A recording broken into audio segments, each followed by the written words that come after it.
बोलिए भारत माता की, भारत माता की। अरे भाई ये बूंदी की आवाज है, जरा थोड़ा मालूम पड़ना चाहिए कि बूंदी में कोई कार्यक्रम हो रहा है, इसलिए बोलिए भारत माता की, भारत माता की। आज के इस कार्यक्रम में सबसे पहले तो मैं मानदाता बालाजी के चरणों में प्रणाम करता हूं। मुझे पता है कि ये बूंदी की धरती हाड़ी रानी की धरती है, वीर कुंभा की धरती है, और ये धरती ऐसी धरती है कि जो कहती है वो करती है। आज के इस कार्यक्रम में हमारी कैबिनेट में हमारी उप मुख्यमंत्री दिया कुमारी जी, आपके अपने लाडले जिन्होंने कोटा और बूंदी की पहचान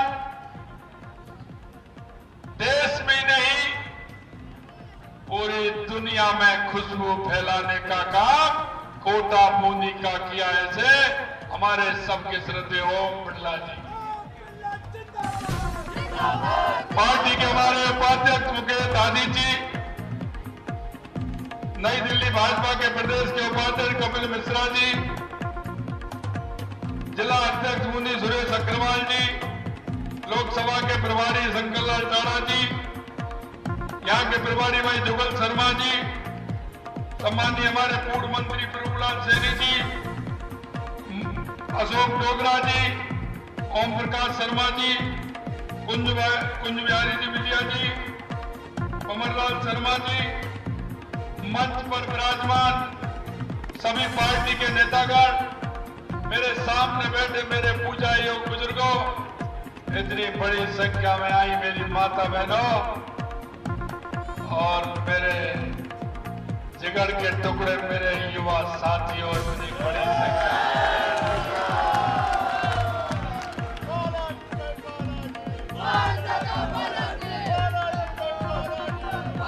मतलब मैं आपसे निवेदन करना चाहता हूं,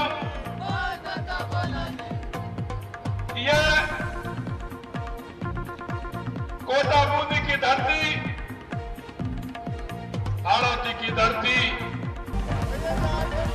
यह हमारी ऐसी धरती है जहां से हमारा जनसंघ का पौधा छोटा सा बीज पौधा बन करके पूरे राजस्थान नहीं पूरे देश में दिशा देने का काम इस हाड़ौती की धरती ने किया था।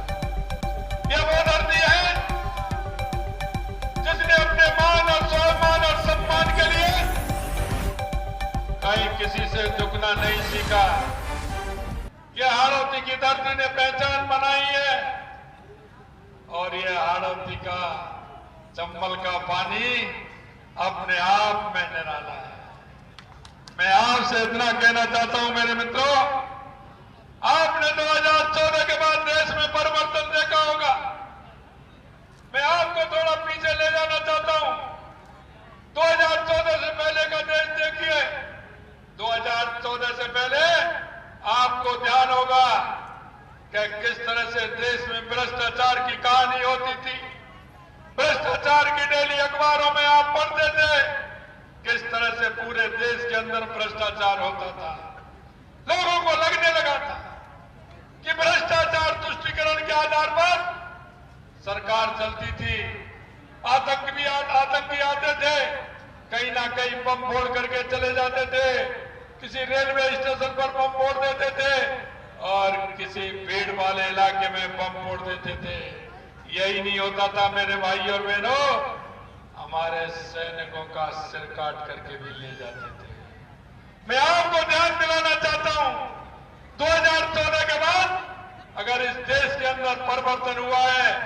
चाहे हमारी गरीब कल्याण की योजनाएं हो, चाहे हमारे देश का विकास हो, या हमारी सीमाओं की सुरक्षा हो, या हमारा दुनिया में बढ़ता हुआ गौरव हो, दुनिया में बढ़ता हुआ गौरव। यह देश के यशस्वी प्रधानमंत्री नरेंद्र मोदी जी ने 2014 के बाद देश के अंदर इस तरह का परिवर्तन करने का काम किया है। अरे इन लोगों ने गरीबी हटाओ के नारे तो लगाए थे, लेकिन कभी गरीबी से इनका वास्ता नहीं रहा।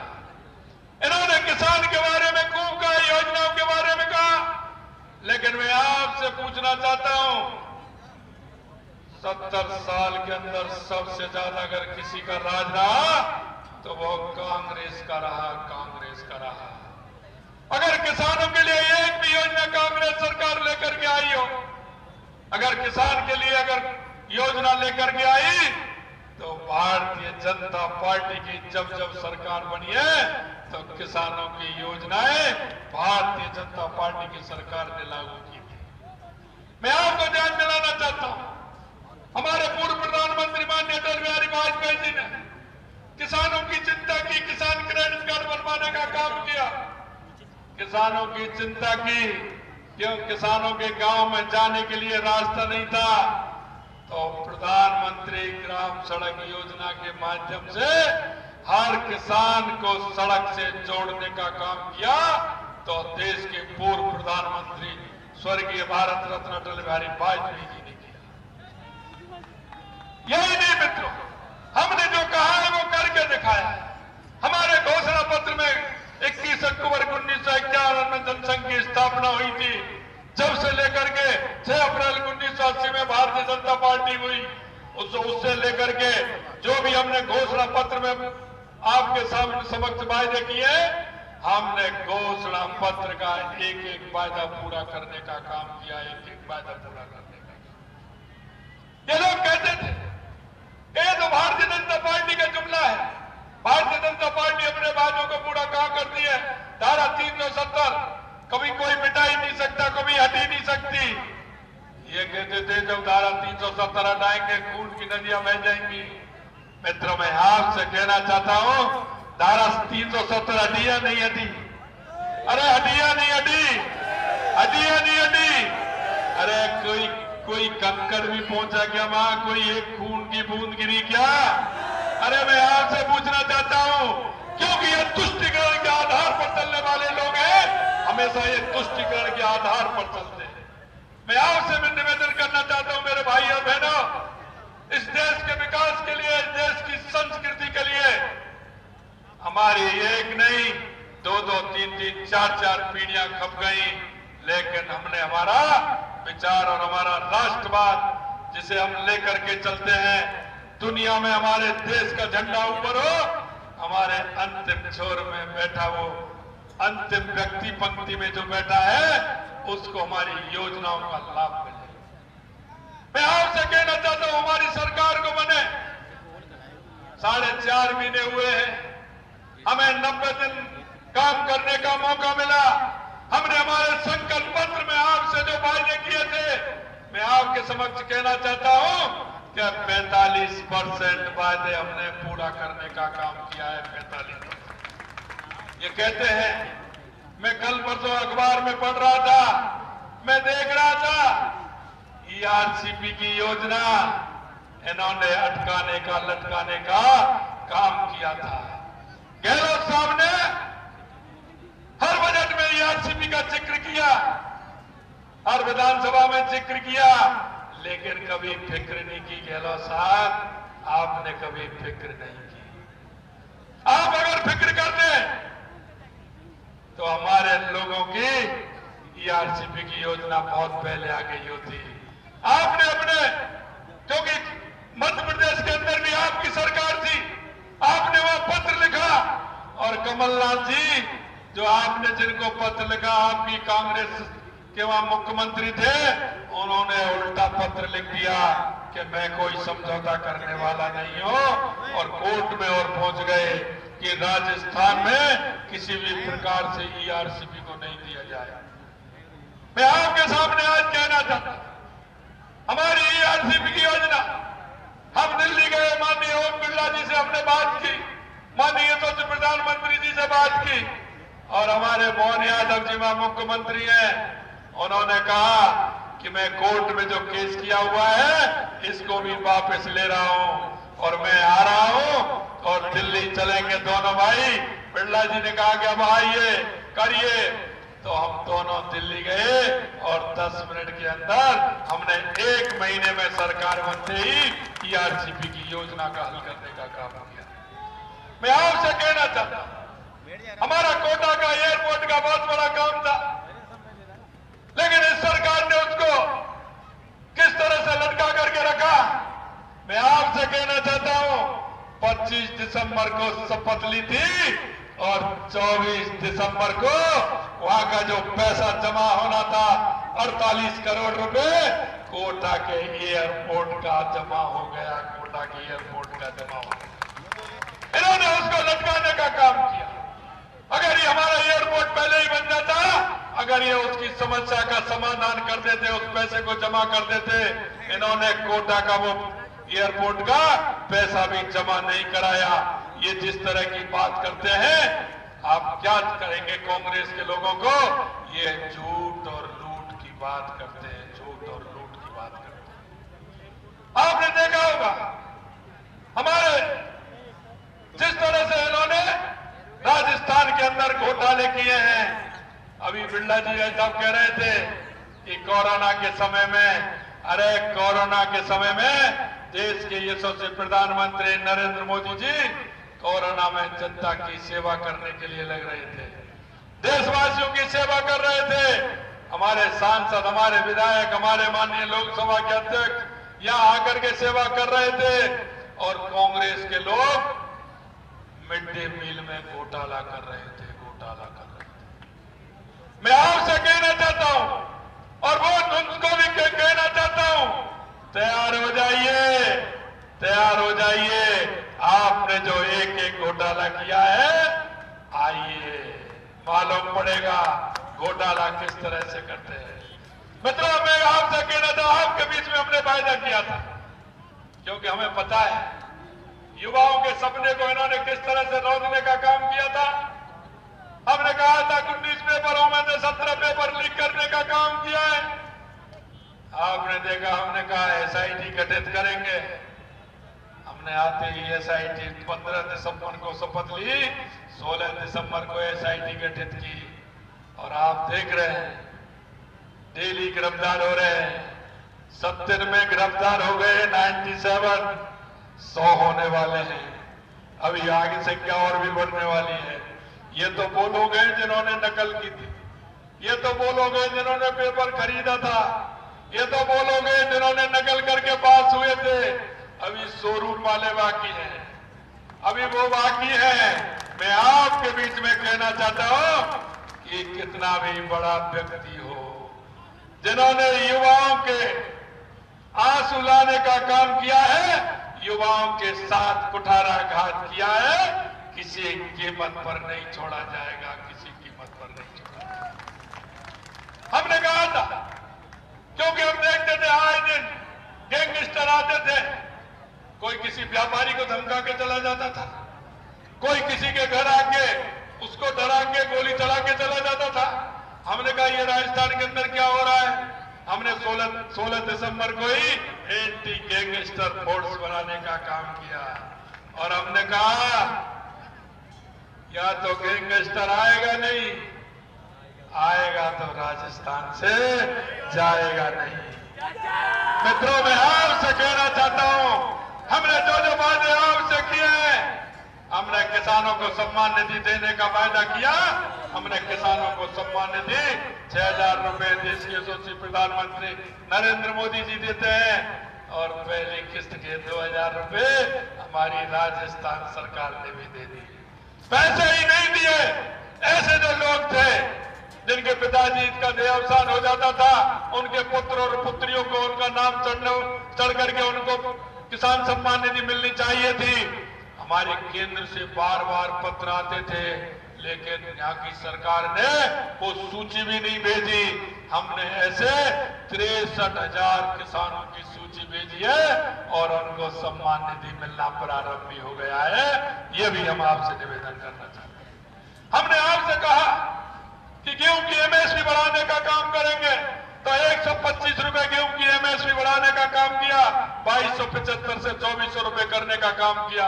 हमने हमारी आंगनबाड़ी की, हमारी आशा सहयोगिनी, आंगनबाड़ी की कार्यकर्ता, आशा सहयोगिनी, ये जो हमारी कार्यकर्ता है, उनका मानदेय नहीं बढ़ाया, काम देते जा रहे हैं, पैसा बढ़ा नहीं रहे हैं।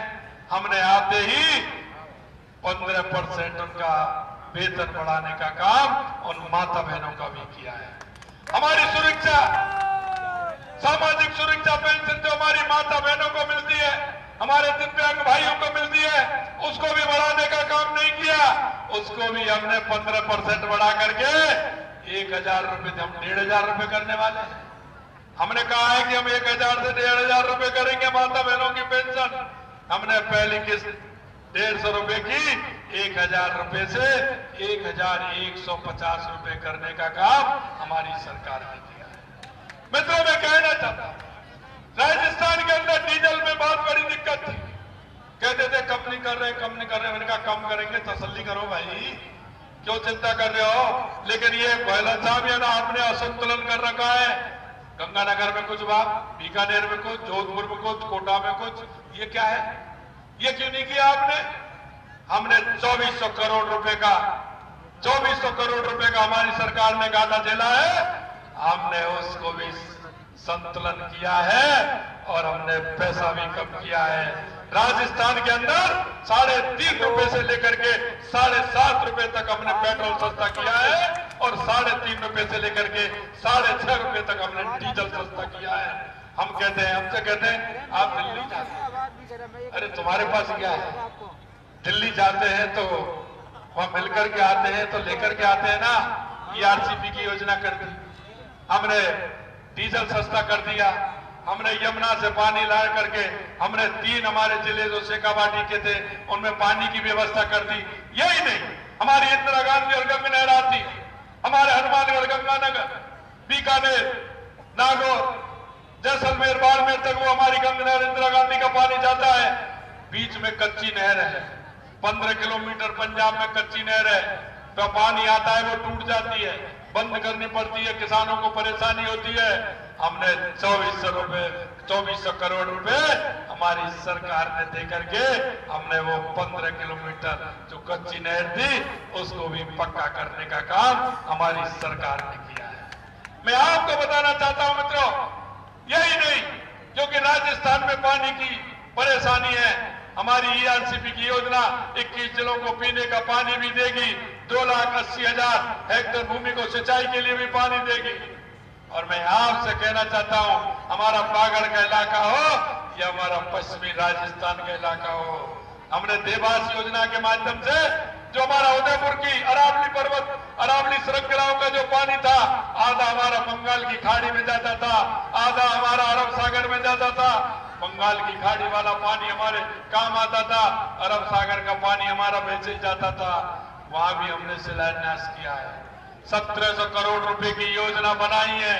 वहां हमने निकट बना करके टनल के माध्यम से वो पानी को हमने उदयपुर की तरफ लिया है, जिससे उदयपुर की प्यास बुझे, राजसमंद की बुझे, चित्तौड़ की बुझे और वंशी वाले की कृपा हो, ज्यादा बारिश हो तो वो पानी हमारे बीसलपुर में आए, हमारे राजस्थान के आधे राजस्थान को पीने को पानी मिले। हमने एक योजनाओं को बना करके हमारी सरकार ने 3 महीने के अंदर काम किया है। और मैं आपको विश्वास दिलाना चाहता हूं मेरे भाई और बहनों, जो हम आपके बीच में जो घोषणा पत्र लेकर के आए थे, और हमारा जो घोषणा पत्र था वो हमारा घोषणा पत्र हमने 40 से 45% पूरा किया है। और हम 5 साल का इंतजार नहीं करेंगे, क्योंकि गहलोत साहब ने देखा होगा, आपने देखा होगा, चुनाव से 3 महीने पहले गारंटी दे रहे हैं। अरे भाई, जब तुम्हारी गारंटी नहीं है तो तुम गारंटी दे सकते हो क्या? आप बताइए, गारंटी देने में तो आप जमानत देने जाते हैं तो पासबुक होती है ना जमीन की, उसी से लगती है ना, या गाड़ी के कागज होते हैं उससे लगती है, बिना कागज के गारंटी लगती है क्या? गहलोत साहब के पास कोई गारंटी का तो कागज नहीं है, क्योंकि आप तो जाने वाले हैं, आपने जो वायदे किए वो तो एक भी पूरा नहीं किया, काहे की गारंटी देना चाहते हैं? और अब भी झूठ बोल रहे हैं।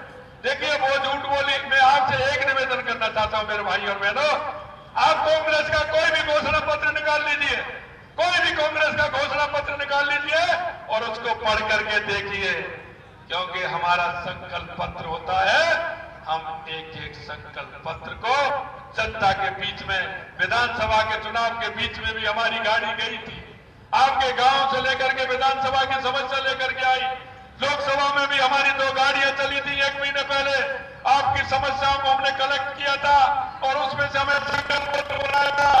क्योंकि हम तो इसलिए चिंता करते हैं कि हम तो वायदा करते हैं उसको पूरा करते हैं। हमारे देश के यशस्वी प्रधानमंत्री नरेंद्र मोदी जी कहते हैं, जो करते हैं वो कहते हैं और कहते हैं वो ही करते हैं। इसलिए मैं आपसे यही कहना चाहता हूं, कांग्रेस घोषणा तो करती जाएगी, आज भी उनसे कह लो, ये कह दो कि मुझे तो सोने का हिरन चाहिए, कांग्रेस बिल्कुल कह देगी ले जाइए, एक नहीं तो ले जाइए, एक नहीं तो ले जाइए। उनको घोषणा करनी होती है। एक आपने देखा होगा ना, सोशल मीडिया पर चल रहा है, पिताजी जाने वाले हैं, बेटों से कह रहे हैं इस गौशाला में इतने दे देना, इस गौशाला में इतने दे देना, इस गौशाला में इतने दे देना। बेटा कहता है बाबा जी आप तो ऐसे घोषणा करते जा रहे हैं जैसे गहलोत की, बेटा मेरे को तो घोषणा ही करनी है, देना लेना तो कुछ नहीं है। तो ये कांग्रेस की सरकार घोषणा ही करती है और हम आपसे वायदा कर रहे हैं मेरे भाई और बहनों कि हम एक एक हमारे संकल्प पत्र में आपके बीच में वायदा किया है, हम एक एक वायदे को पूरा करेंगे, एक एक वायदे को पूरा करेंगे। अंत में मैं आपसे इतना कहना चाहता हूं, आप कोटा बूंदी का मान और सम्मान हमारे ओम जी भाई साहब ने सभी जगह बढ़ाया है। मैं आपसे यही निवेदन करना चाहता हूं, पिछली बार जीते थे उससे ज्यादा वोटों से जिताना है, उससे ज्यादा वोटों से जिताना है। इसके लिए सभी तैयार हैं और 26 तारीख को सुबह 7 बजे तो लाइन में लग जाना है, 10 बजे तक पूरा काम, 10 बजे तक पहले मतदान, उसके बाद जलपान। पहले मतदान, बोलिए, मैं बोलूं पहले मतदान, पहले मतदान, पहले मतदान, हाँ पहले मतदान करना है, उसके बाद जलपान करना है। मैं आपसे यही कहना चाहता हूं, यही निवेदन करने के लिए मैं आपके बीच में आया हूं मित्रों, कि हमको पहले से ज्यादा, कई गुने ज्यादा वोटों से माननीय हमारे ओम बिरला जी को जिताना है और तीसरी बार संसद में पहुंचाना है, तीसरी बार संसद में पहुंचाना है। अब की बार फिर एक बार